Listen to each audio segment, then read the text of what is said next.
mic to Neha, who will keep us, help us to get us, more about the panelists, who they are, what they have been doing, and where they are heading next.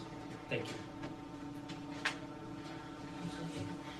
Hello, good afternoon. Thank you, Akshat. My name is Neha Upadhyay and I'm a fellow MapSearch internship program facilitator here at CDC. Um, I am excited to introduce our panelists today here. They have shared their wonderful experiences, and each of them represents a unique area of study and industry that we are looking forward to hear from their internship experiences and their time at that specific place. Panelists, as we go through the introductions, please share your name, your major, your current or most recent internship position, and your future career goals. We will begin with Abdullah. Hey everyone, my name is Abdullah Mogul. I'm a senior studying information systems here at the College of Business. I'm still in my undergrad. This past summer, I interned at Medline Industries. It's pretty much like a medical manufacturing supplier company, and I was an IT business systems analyst intern. And currently, I'm a data analyst intern at FaZe Clan. And the future, I want to just work in tech. Pretty much, I'm not really picky on what I want to do, but yeah. Next, we will hear from Bharat. Hello everyone. First of all, I would like to thank everyone for being here, and I would like to thank the CDC for giving this opportunity. And my name is Bharat. I'm currently doing my master's in information systems. I'm in my third semester. Last summer, I had an opportunity to work as an IT intern at UT System Austin. And my future career goal, I'm looking into the field of data science, like data engineering and data analysis in specific. So looking forward into that field. Thank you, Bharat. Next, we have Gurpreet. Hi everyone, I'm Gurpreet. I'm currently doing my master's in computer science. I'm in my last semester, and past summer I did my internship at Amazon as a quality assurance engineer intern. It was amazing experience. My future goal is to be a software tester, basically software developer, engineer, and test. So yeah.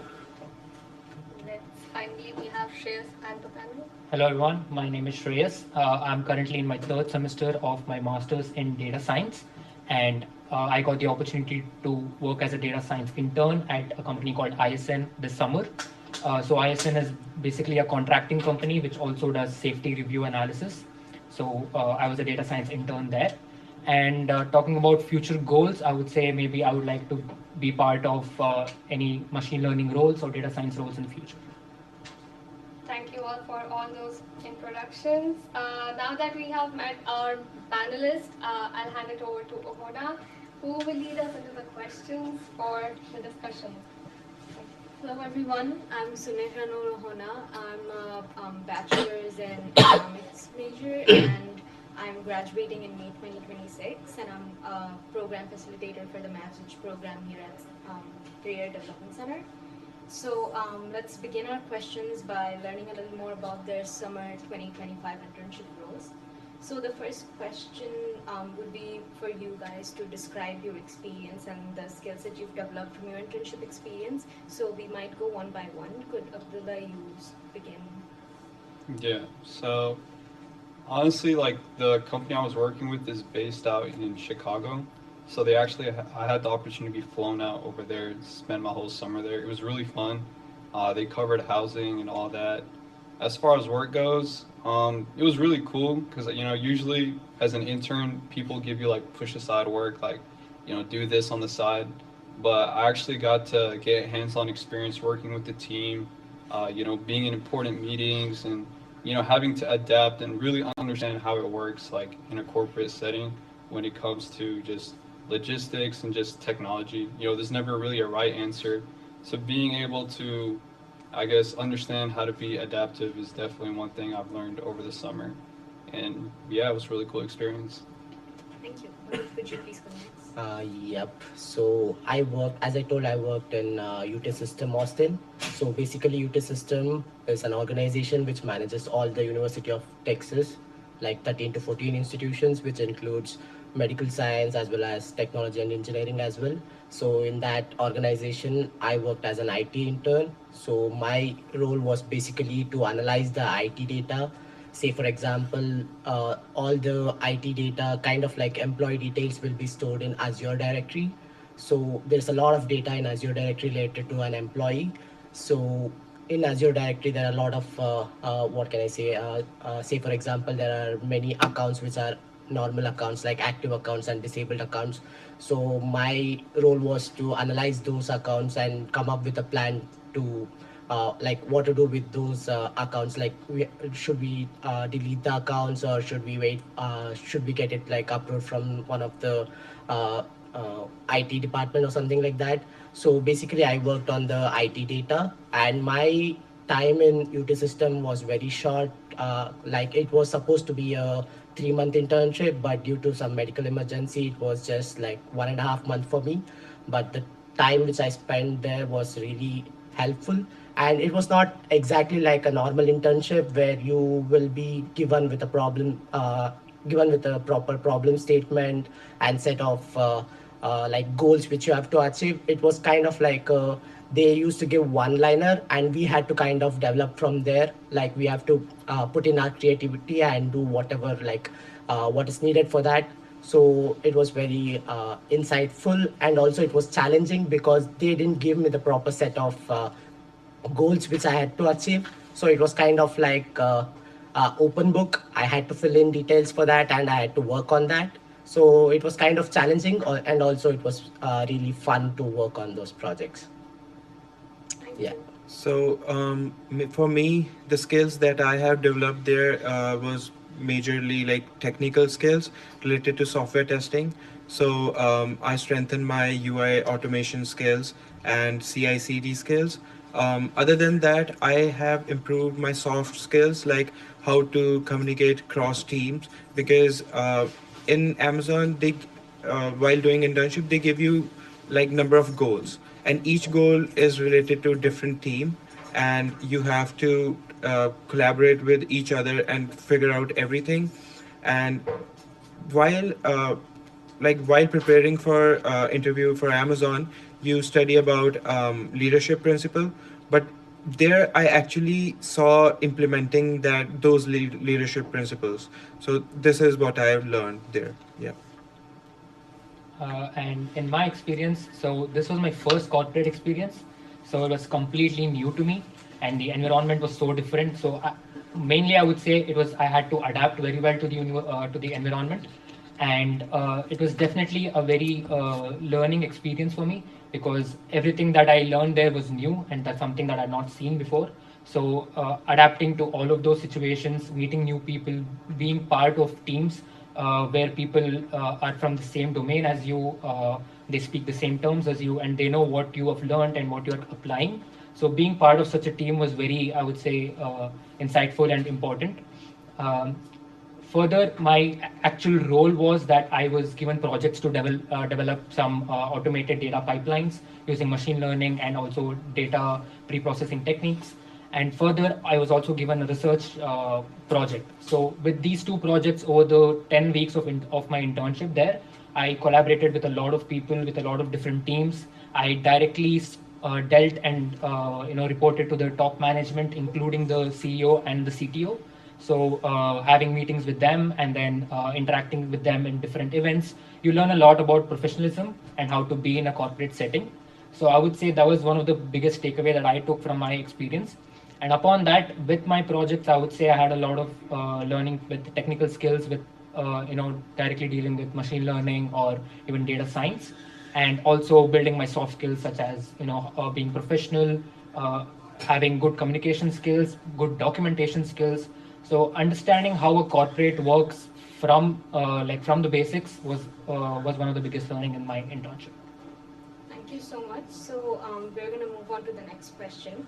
How did you find your internship, and what was the application and interview process like? Could we begin with Abdullah again, please? Yeah. So during this time, I want to say August, September, October, like 2024 ish. I was just applying, like spam applying to internships on like Handshake, LinkedIn, anywhere. I was at least doing like 20 a day almost. And so it was funny enough, like I applied to this role. I was doing in-state internships mostly, but I applied and halfway through I realized, oh, it's out of state. I just still completed it and like, never looked back at it.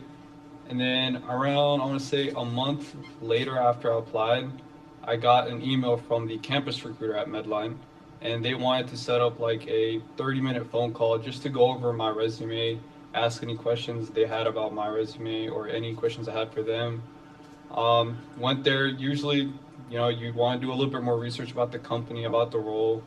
So we did that whole process. Moved on to the first interview, which was like a 45-minute call with one of the managers, not my manager, but one of the managers under the director of my manager.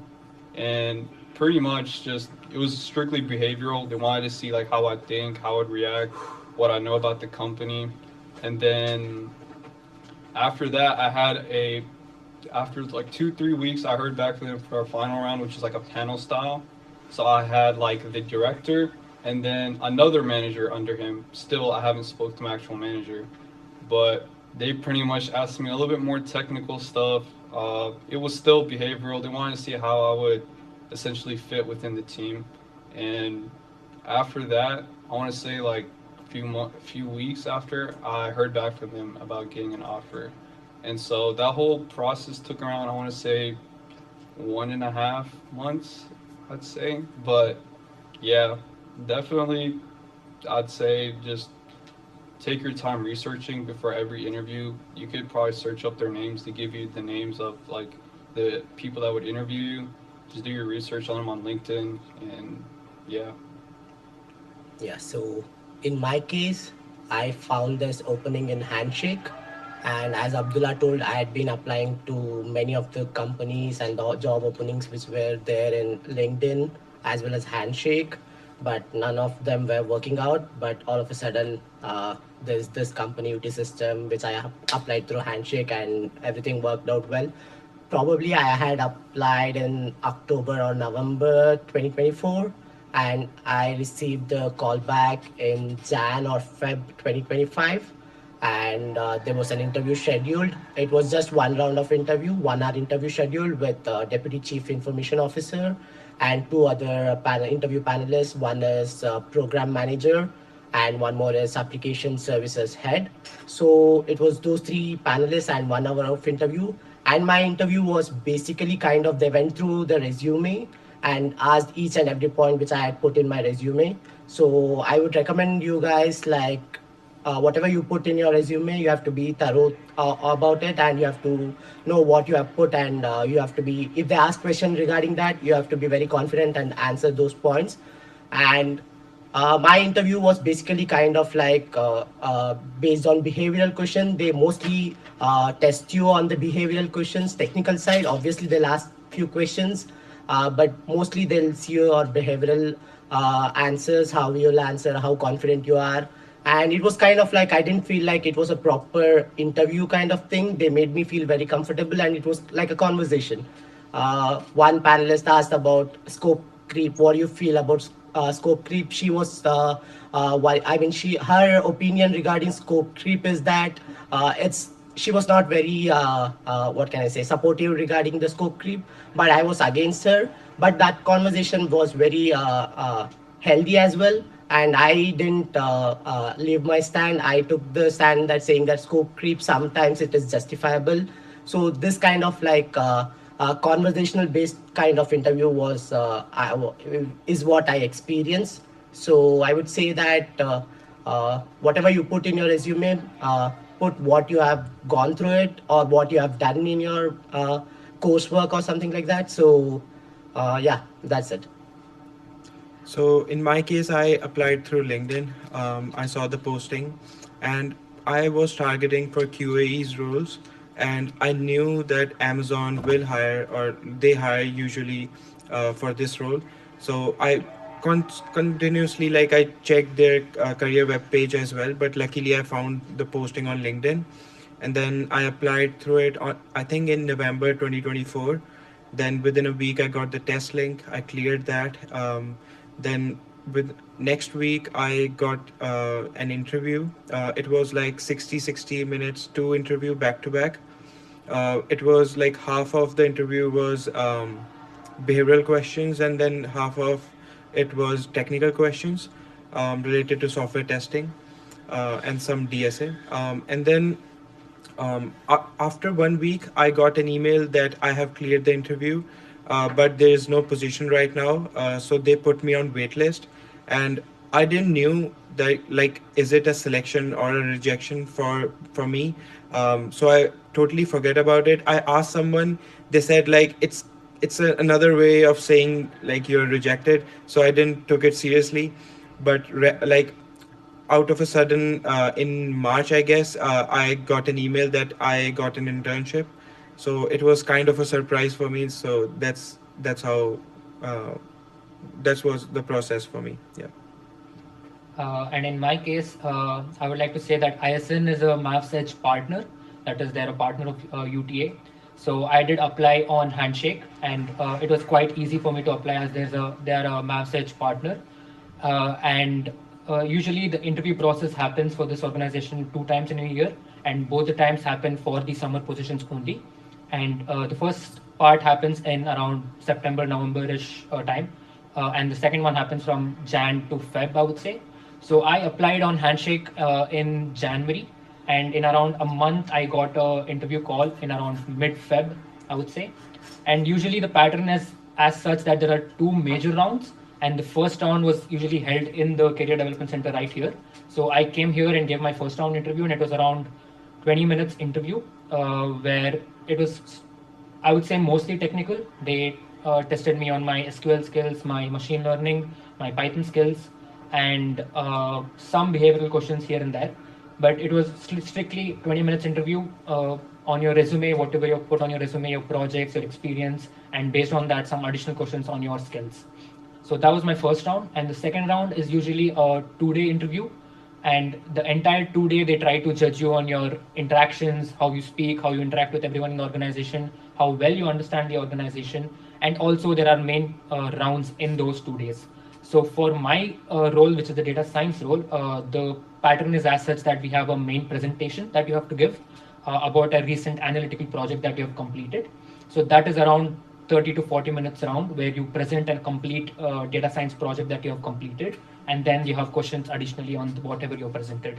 Upon that, there were small rounds where there were like behavioral rounds about around 20-25 minutes each, and then there are sessions where you're directly talking to the CEO, you are asking him questions, or you're talking to a panel where you're sitting and asking the seniors who have previously interned in the organization some questions. So entire 2 days, they're trying to judge how well you're interacting in the organization and how well you can contribute to the organization.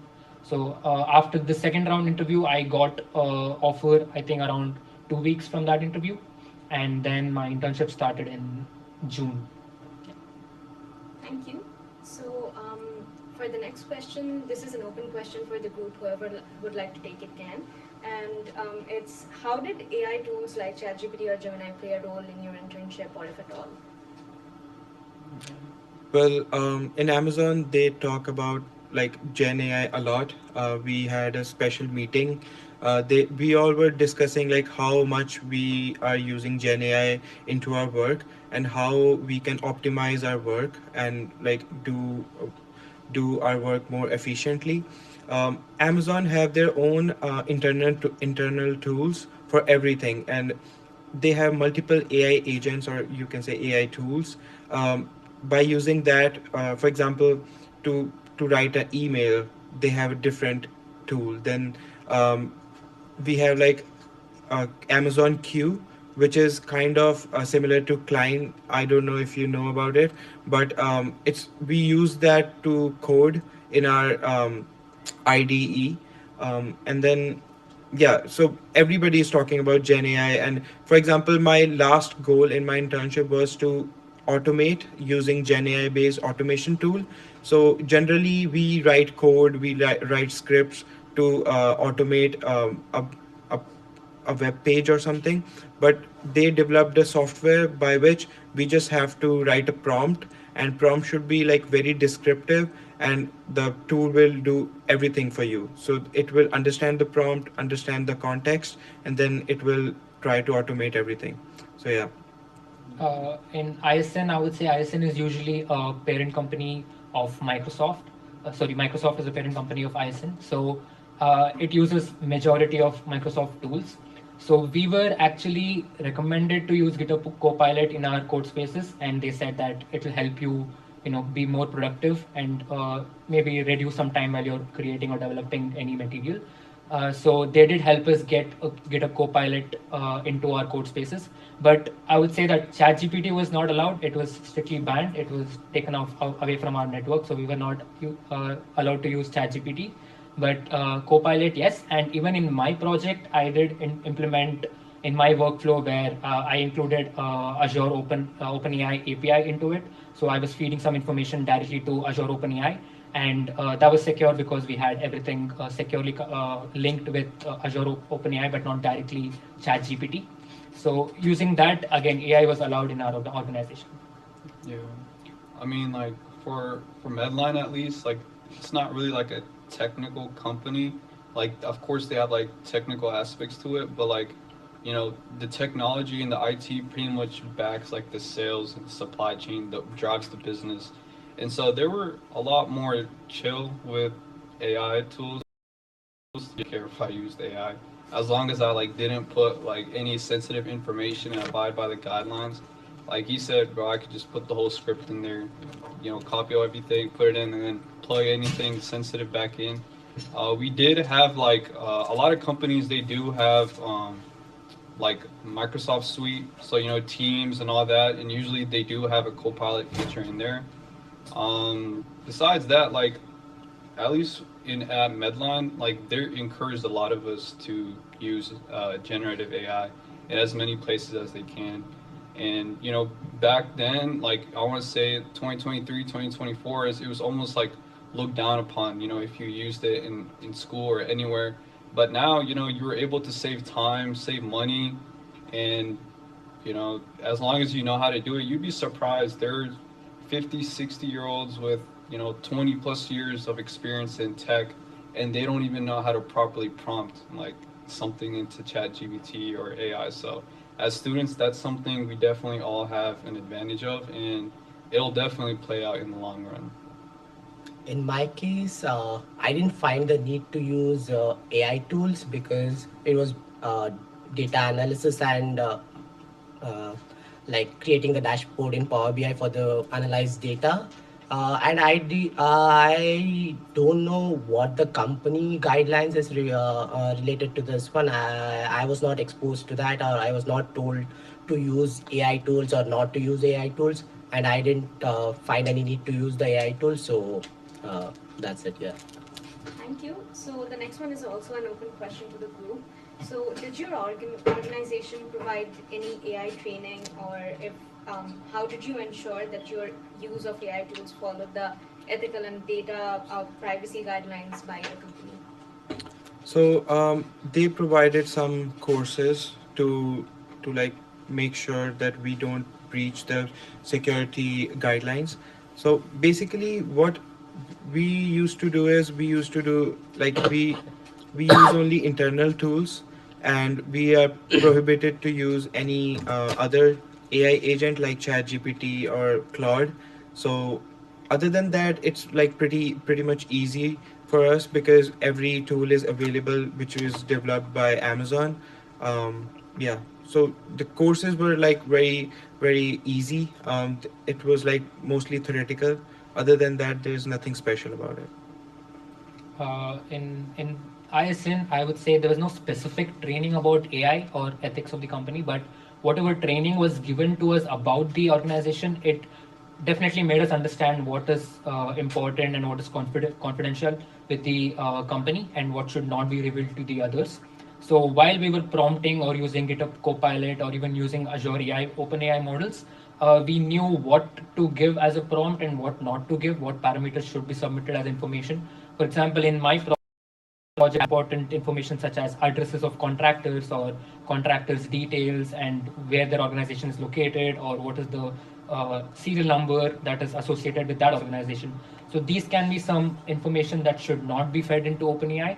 So that's something that you understand with how with experience in the company that you understand with the duration of the internship. So I did my best not to reveal such information to OpenAI and work around it and use different metrics and parameters to, without feeding such information, you can get what results you want. Thank you. So, Bharat, could you please walk us through your CPT application process as an international student? When did you start and how long did it take to get approved? Regarding the CPT process, it's not that complicated. If you go to the OIE website and go to the CPT page, it's all listed over there. The steps are properly listed. If you go through it, you'll understand the process. And probably I began that I had a little bit of confusion because UTA is part of UT system. So I had a confusion whether I have to take the CPT approval or not.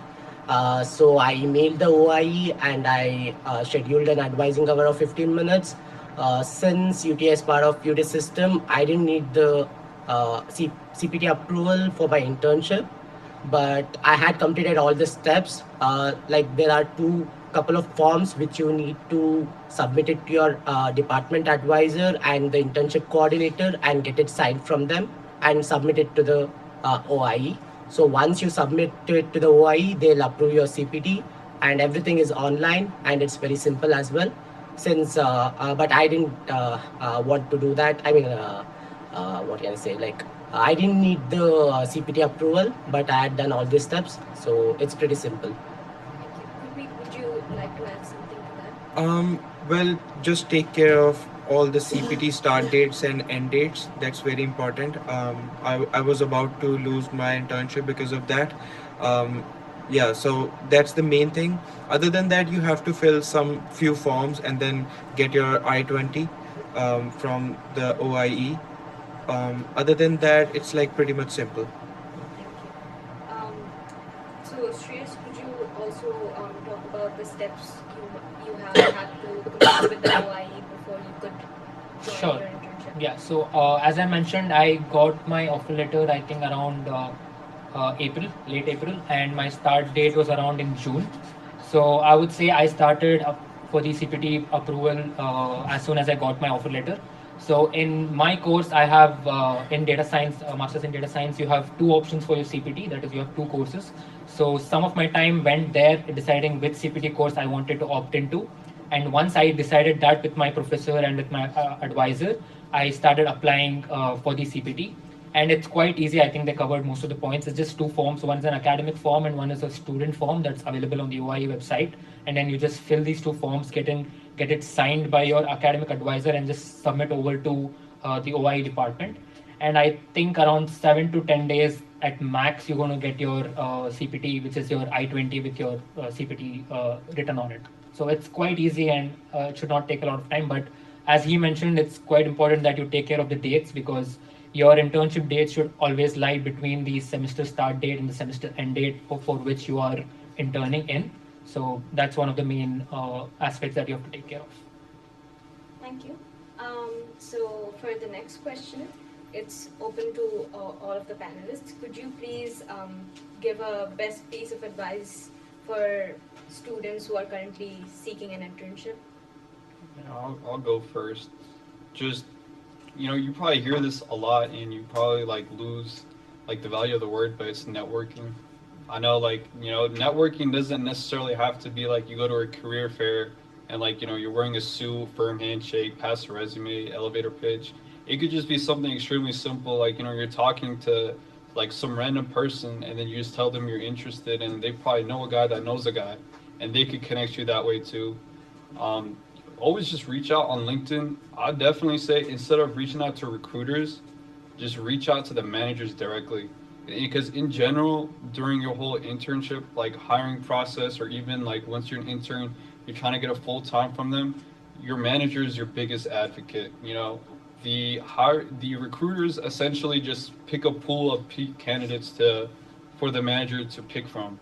And so you might as well just try to talk directly to a manager, see if they're hiring any interns, or communicate or move through managers. Managers will refer you to another manager, and they're way more open to work with you in that regard. And if you guys have ever been to the career fair here and tried talking to some of the recruiters, they'll probably just give you the same runaround, like, yeah, just go to our website, apply, stuff like that. So definitely just go speak to the managers. The best piece of advice I can give you guys. What I would suggest is Handshake should be your first option. I would highly recommend that whatever openings which are there in Handshake, don't leave any of them. Apply for everything which is there on Handshake. At some point of time, you might feel that there are very less openings in Handshake, and you might feel that it's not the right place to apply, and you'll go to LinkedIn and stuff. In LinkedIn, what I've heard is that there are many fake openings as well, and you have to apply like thousands of applications you have to apply, and there is no like guarantee that you'll get a call back. But Handshake, if you apply to all the roles, there is a high probability that you'll get a chance, or you will get a call back from that company. So first is that Handshake, and second, as Abdullah told, try to network and get referrals. Referral is one of the easiest way to get an interview call. I would not say you'll get a job, but for an interview call, it's the one of the easiest way. So these two are the main things which I would like to highlight. Well, according to me, you should try everything. I'm trying everything. It worked for me. For example, I applied through LinkedIn and I got Amazon. Then I applied through Handshake, I got ISN. And then many people say, like on LinkedIn, if you apply for apply to those jobs which have easy apply option, it doesn't get to any result. I got an internship from that as well. And then my friend, he got internship by directly talking to a manager, and he got the job. So you have to try everything. I don't know which will work for you. It depends like how hard you try. Job market is hard. You have to try everything. You can't depend on one method. So yeah. Yeah. So adding to their points, I would say, yes, it's a very difficult process right now, but one thing that we should keep doing is not give up and keep applying. And with that, I would say just start upgrading your resume with each application. What that means is not just like tailoring your resume to that specific application, but to improve your resume, that is in terms of skills or in terms of projects. So 1 week you're applying and you don't get a call back or an interview process from that week. Maybe by the end of that week, you can improve a project of what you've put in that resume, or improve a skill or add a different skill which is more advanced than the one that you've currently put. So by doing this, maybe iteratively, by the end of 4 or 5 weeks, you have a better resume than you started from. So maybe do that. And I would say start getting creative with your methods of applying. What I mean by that is use a lot of tools which are available. For example, I recently built a completely automated system which sends out cold emails to all the managers or everyone that I can specify. So use a lot of tools, develop a lot of tools. We're all computer science or whatever major you guys are in from. Try to use different tools that you can make it more creative than the others who are applying for the same positions. That will definitely make you stand out or even be the first applicant for that position. Thank you so much. So now that we've heard about the CPT application process, Abdullah, would you like to share the onboarding process with your company after you received your offer letter?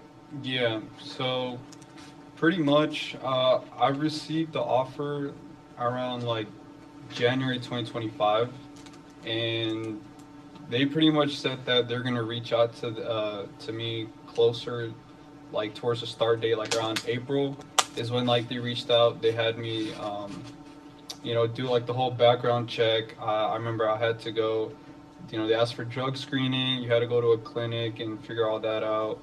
There were some forms and stuff. You had to do some verification with the I-9, some tax forms, and then yeah, for the most part, like they'll help you out. It's a tedious process, but a lot of companies have like campus recruiters and like specific people in HR to help you out for like this whole onboarding process, and like you'll have a point of contact throughout the entire time. And they'll figure out any logistics. They'll make it super easy for you. they'll just tell you what to fill out, what to do, and yeah, I mean it was pretty straightforward on my end. I didn't have to worry much about anything. Thank you. So the next question is for Bharat, Gurpreet, and Shreyas. So would you guys share what challenges you faced as an international students and what advice would you give to fellow international students who are looking for an internship?